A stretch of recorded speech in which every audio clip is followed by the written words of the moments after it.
Assalamualaikum warahmatullahi wabarakatuh. Kami dari kelompok 8 mata kuliah Strategi Belajar Mengajar di Sekolah Dasar.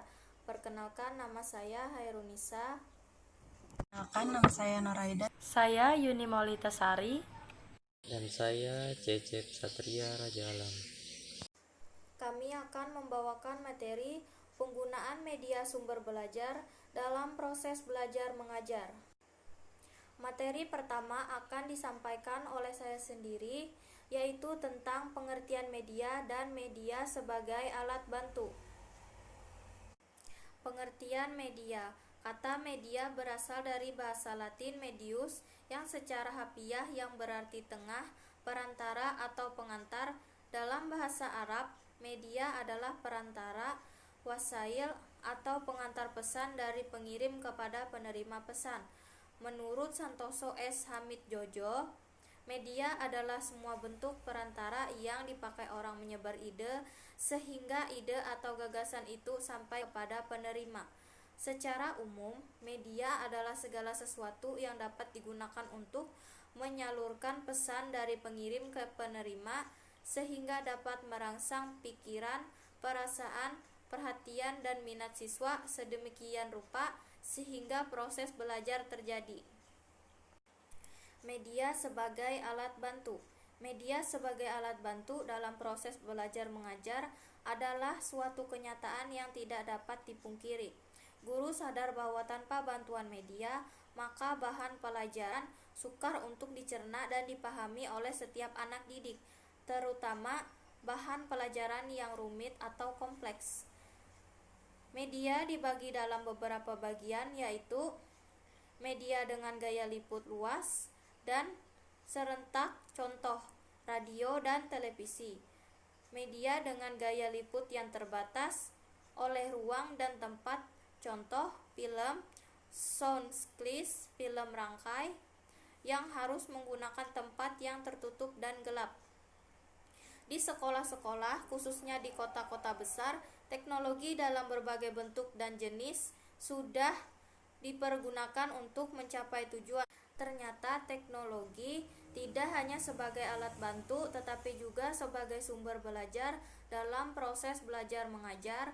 Guru yang pandai menggunakan media adalah guru yang bisa memanipulasi media sebagai sumber belajar dan sebagai penyalur informasi dari bahan yang disampaikan kepada anak didik dalam proses belajar mengajar. Di sini saya akan melanjutkan materi tentang media sebagai sumber belajar dan macam-macam media. Media sebagai sumber belajar. Sumber belajar adalah segala sesuatu yang dapat dimanfaatkan oleh siswa untuk mempelajari bahan dan pengalaman belajar sesuai dengan tujuan yang hendak dicapai. Sumber belajar dapat dibagi menjadi 5 bagian, yaitu manusia, buku atau perpustakaan, media massa, alam lingkungan, dan media pendidikan. Oleh karena itu, sumber belajar adalah segala sesuatu yang dapat dipergunakan sebagai tempat di mana bahan pengajaran terdapat atau asal untuk belajar seseorang. Selanjutnya ada macam-macam media. Macam-macam media yang digunakan sebagai sumber belajar yaitu media auditif, media visual, dan media audiovisual. Prinsip-prinsip pemilihan dan penggunaan media. Memilih media yang akan digunakan harus berdasarkan maksud dan tujuan pemilihan yang jelas. Yang kedua, memahami karakteristik berbagi media pengajaran merupakan kemampuan dasar yang harus dimiliki seorang guru dalam kaitannya dengan keterampilan pemilihan media pengajaran. Selanjutnya saya akan menyampaikan materi tentang pengembangan dan pemanfaatan media. Media pengajaran adalah suatu alat yang tidak bernyawa. Menurut Nana Sujana, fungsi media pengajaran dibagi menjadi 6 kategori sebagai berikut. 1. Penggunaan media dalam proses belajar mengajar bukan merupakan fungsi tambahan, tetapi mempunyai fungsi sendiri sebagai alat bantu untuk mewujudkan situasi belajar mengajar yang efektif. 2. Penggunaan media pengajaran merupakan bagian yang integral dari keseluruhan situasi mengajar.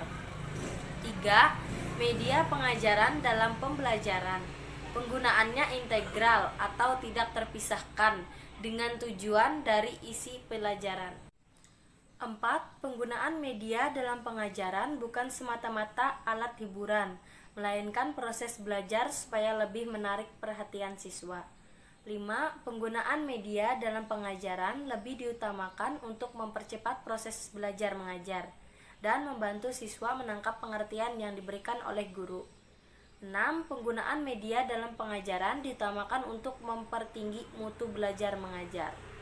Saya akan menyampaikan materi terakhir, yaitu 1. Dasar-dasar pertimbangan pemilihan penggunaan media. 2. Pengembangan dan pemanfaatan media. Berikut ini saya akan memaparkan tentang dasar-dasar pertimbangan pemilihan penggunaan media. 1. Faktor-faktor yang perlu diperhatikan dalam memilih media pengajaran yaitu objektivitas, program pengajaran, sasaran program, situasi dan kondisi, kualitas teknik, keaktifan dan efisiensi penggunaan. 2. Kriteria pemilihan media pengajaran. Dalam memilih media untuk kepentingan pengajaran, sebaiknya memperhatikan kriteria-kriteria sebagai berikut. 1. Ketepatannya dengan tujuan pengajaran. 2. Dukungan terhadap isi bahan pelajaran. 3. Kemudahan memperoleh media. 4. Keterampilan guru dalam menggunakannya. 5. Tersedia waktu untuk menggunakannya. 6. Sesuai dengan taraf berpikir siswa. Ya, pada kesempatan kali ini saya ingin membacakan bagian penutup. Media adalah segala sesuatu yang dapat digunakan untuk menyalurkan pesan dari pengirim ke penerima, sehingga dapat merangsang pikiran, perasaan, perhatian, dan minat siswa sedemikian rupa sehingga proses belajar terjadi. Media adalah alat bantu dalam proses belajar mengajar, dan gurulah yang mempergunakannya untuk membelajarkan anak didik demi tercapainya tujuan pengajaran. Media pendidikan sebagai sumber belajar ikut membantu guru memperkaya wawasan anak didik.